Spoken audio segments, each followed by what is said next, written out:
Informasi berikutnya, saudara, 3 penambang emas tewas usai terjebak dalam lubang galian tambang di Minahasa Utara, Sulawesi Utara. Korban terjebak usai air hujan masuk ke dalam lubang tambang. Tim SAR mengevakuasi 3 jenazah petambang emas yang terjebak di lubang galian tambang Desa Tatelu, Minahasa Utara. Korban diduga tewas akibat terjebak usai air hujan masuk ke lubang tambang. Sempitnya lubang tambang dan kedalaman yang mencapai 40 meter menjadi kendala. Dibutuhkan waktu selama 2 hari hingga bisa mengevakuasi ketiga jenazah itu. Kapan pengeringan air, ternyata korban masih ada material yang menumpuk di bagian tubuh korban sehingga proses evakuasi berjalan cukup lama.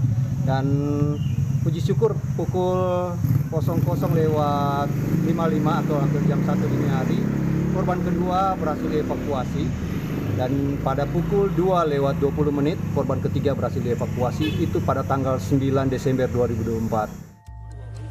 Berdasarkan informasi, aktivitas penambangan dimulai pada Jumat 6 November pukul 10 WITA. Namun, sore hari hujan berintensitas tinggi turun di areal pertambangan. Korban terjebak lantaran air hujan masuk ke lubang tambang.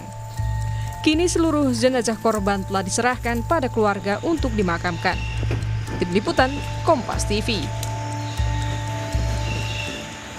Untuk mengetahui perkembangan informasinya, kita tersambung dengan Kepala Kantor SAR Manado, George M. Randang. Selamat petang Pak George, dengan Ibrahim dari Studio Kompas TV.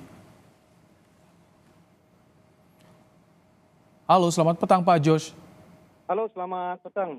Baik, Pak George, Pak Ibrahim, ya. bisa dipastikan saat itu ketika 3 korban berhasil dievakuasi, tidak ada lagi korban yang terjebak di dalam lokasi tambang, Pak George? Baik, dapat kami sampaikan bahwa dalam operasi evakuasi, sesuai dengan data awal yang kami terima, mengacu dari laporan dari keluarga korban maupun dari pihak kepolisian, dalam hari ini Polsek Dimembe dan dari Polsek wilayah atau Polres wilayah Air Madidi atau Minahasa Utara, bersinergi memberikan data bahwa memang betul hanya 3 orang yang terjebak di dalam lokasi pertambangan tersebut. Pak George, bisa diceritakan kepada kami, digambarkan seperti apa proses evakuasi saat itu? Kita lihat bersama di visual, bahu-membahu warga dan juga tim SAR ini ekstra keras untuk mengevakuasi korban.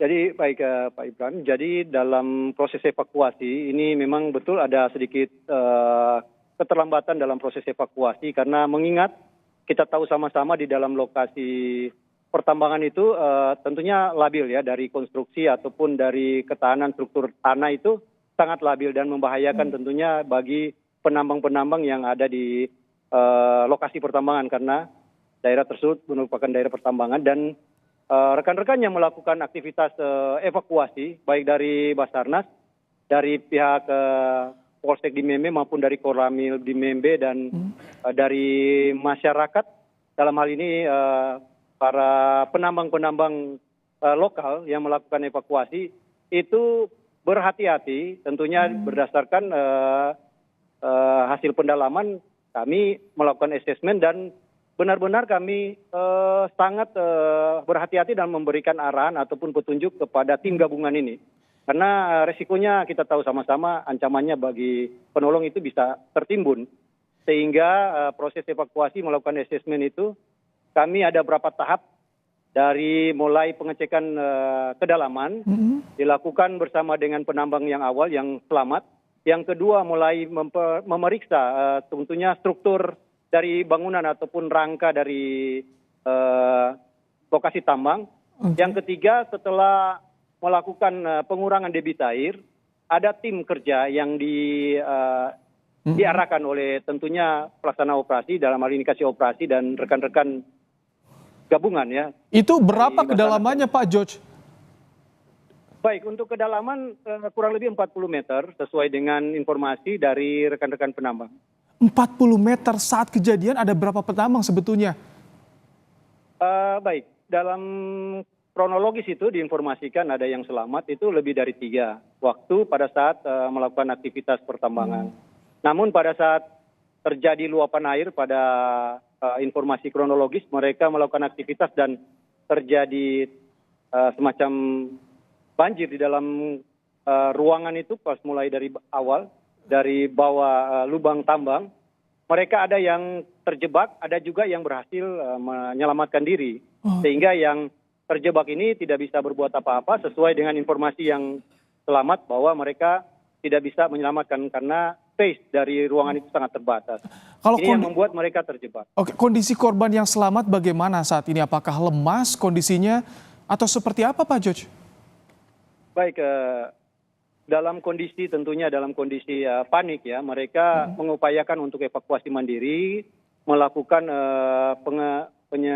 penyedotan air ya untuk mengurangi debit air, tetapi tidak berhasil.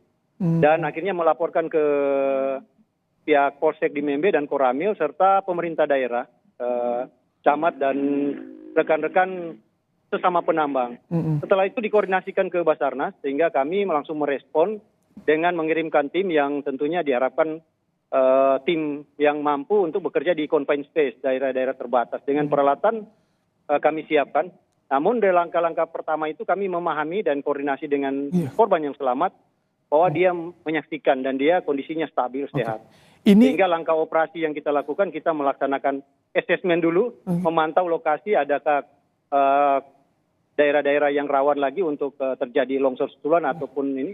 Sehingga kami benar-benar hati-hati dalam mengambil sikap, terutama dalam pertambangan. Sehingga korban secara bertahap, korban yang pertama, yang kedua dan ketiga berhasil dievakuasi. Ini di waktu-waktu itu lokasi tambangnya safety tidak Pak Jos? Apakah ini termasuk tambang ilegal dikelola oleh warga? Sejak kapan ini beroperasinya Pak Jos? Baik, untuk pertambangan itu mungkin dari pihak tertentu ya yang akan menjelaskan. Kami dari Basarnas hanya konsentrasi ke proses evakuasi atau pencarian pertolongan. Dalam proses itu kami menerima informasi, kami berkoordinasi dengan instansi terkait, dan kami melakukan asesmen langkah-langkah antisipasi juga bagi tenaga penolong. Kami informasikan juga, jadi kami melakukan pertolongan pertama itu bersama dengan tim penambang lokal, itu cukup alot karena memang resikonya sangat besar, dan berhasil semenjak diterima laporan di hari Sabtu, kami langsung aksi dan berhasil dievakuasi satu korban itu pada pukul 1:20 ya, di hari Minggu atau di tanggal 8 Desember 2004. Dan di tanggal 9 kami berhasil mengevakuasi di kurang lebih waktunya hampir bersamaan di jam 1:55 di tanggal 9. Dan korban ketiga kita berhasil mengevakuasi di jam 2:20 local time atau di seluruh Minggu, korban 9 Desember. berhasil dievakuasi dalam kondisi tentunya Baik. Terima kasih Pak George M. Randang, Kakansar Manado, Sulawesi Utara telah menyampaikan bagaimana proses evakuasi 3 penambang di Sulawesi Utara. Terima kasih.